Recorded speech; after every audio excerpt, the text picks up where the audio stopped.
ना शराब की कीमत बढ़ी, ना शराब की दुकानें बढ़ी, ना शराब पीने की उम्र घटी, और तो और नई शराब पॉलिसी से दिल्ली सरकार का मुनाफा 60% तक बढ़ा।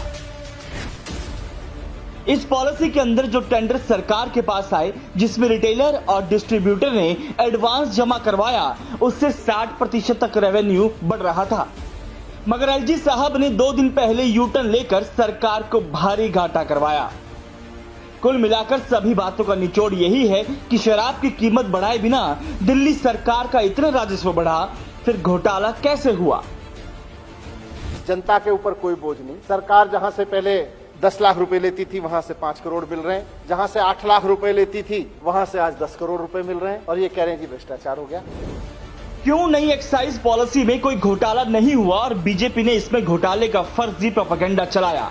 इसका पहला सबूत है, घोटाले का आरोप लगाने वाले बीजेपी नेताओं को खुद नहीं मालूम कि घोटाला है कितने का। सुनिए।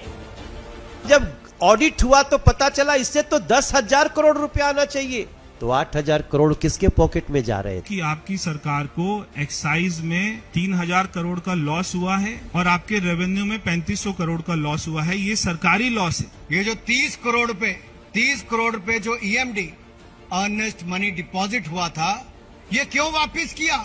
50 rupees per cartel it was given as a discount. It was relaxed. 144 crore रुपया मनीष सिसोदिया जी ने शराब कंपनियों का माफ किया। पूरी दिल्ली में 20,000 करोड़ रुपए की शराब सालाना बिकती है, इसका 12% 2,400 करोड़ 2,500 करोड़ हुआ, और ये तय हुआ आधा माल हमें दे दो और बाकी तुम ले लो। बीजेपी की साजिश को हम एक बार फिर एक्सपोज करेंगे। उससे पहले यह भी जानना जरूरी है कि मनीष सिसोदिया के घर सीबीआई की रेड को 1 हफ्ते हो चुके हैं, लेकिन सीबीआई अब तक ये नहीं बता पाई है कि उसे रेड में मिला क्या। कुछ नहीं मिला। 14 घंटे तक इन्होंने रेड कराई मेरे घर में, लेकिन इनको 1 पैसे की बेईमानी का कोई सबूत नहीं मिला। ये आज मैं अब जरा देखिए बीजेपी के झूठे आरोपों का कैसे कच्चा चिट्ठा खुलता है। बीजेपी कहती है कि पहले एक शराब की बोतल पर सरकार को ज्यादा फायदा होता था और अब कम। बीजेपी ये भी झूठ फैला रही है कि दिल्ली में शराब के दाम बढ़ा दिए गए हैं। लगता है बीजेपी में सब के सब फर्जी डिग्री वाले ही हैं क्या? इनके अकल पर ताले क्यों पड़ गए हैं? उनकी समझ में ये बात नहीं आ रही कि नई शराब नीति में दिल्ली सरकार हर बोतल पर नहीं बल्कि डीलर और रिटेलर के लाइसेंस से मुनाफा कमा रही है। पहले शराब डिस्ट्रीब्यूटर को L1 लाइसेंस 10 लाख रुपए में मिलता था।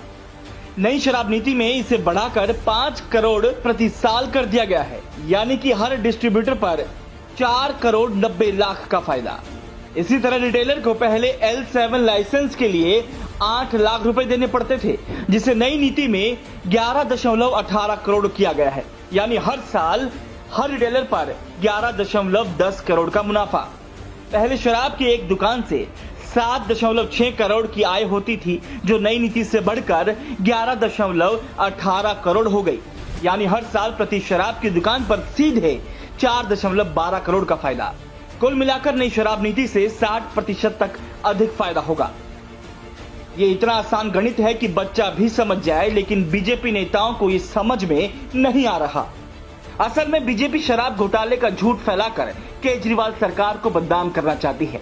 देश भर में अरविंद केजरीवाल की बढ़ती लोकप्रियता से पीएम मोदी और उनकी सेना घबरा गई है और इसीलिए केजरीवाल सरकार को गिराने के लिए साम दाम दंड भेद लगा रही है। लेकिन सुन लो मोदी जी, ये कट्टर ईमानदार आप है, सर कटा लेंगे लेकिन झुकाएंगे नहीं।